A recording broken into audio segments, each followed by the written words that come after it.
दिल्ली की सड़कों पे बच्चे दौड़ रहे थे, खेलने के लिए नहीं, बचने के लिए। लाठियां चल रही थी, आंसू गैस के गोले फोड़े जा रहे थे। उस वक्त देश का प्रधानमंत्री चुप था।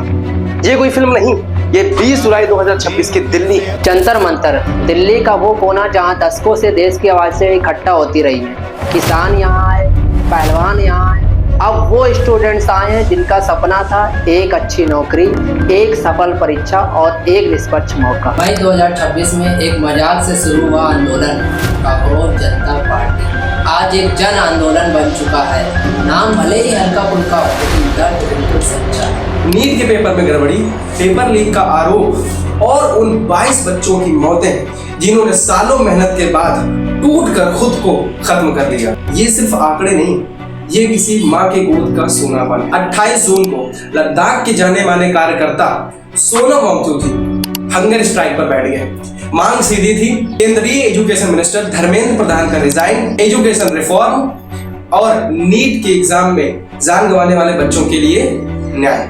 20 जुलाई 50,000 से ज्यादा स्टूडेंट जंतर मंतर से संसद भवन की ओर मार्च करने निकले और फिर जो हुआ वो किसी ने सोचा नहीं। लाठियां चली, टीयर्स गैस के गोले दागे गए और स्टूडेंट्स ने पैलेट गन के इस्तेमाल करने का आरोप लगाया, वही जो आंखों की रोशनी तक छीन सकता। दिल्ली पुलिस के मुताबिक 100 से ज्यादा जवान घायल हुए, लेकिन अस्पताल के रिकॉर्ड के मुताबिक 150 से ज्यादा स्टूडेंट्स घायल। राम मनोहर लोहिया अस्पताल में शाम 7 बजे तक 100 केस दर्ज हुए। कई स्टूडेंट्स के पैर टूटे, कई के सर फटे और दिल्ली पुलिस के द्वारा लड़कियों को सेक्सुअल असॉल्ट किया गया। क्या यही है डेमोक्रेसी?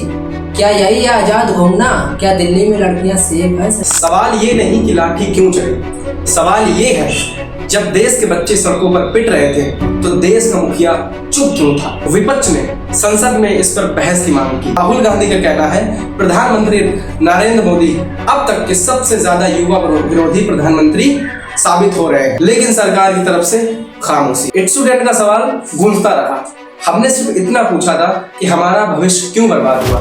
बदले में हमें लाठियां पड़ी, हमारे सर फटे, हाथ पैर टूटे, लड़कियों के साथ में सेक्सुअल असॉल्ट हुआ।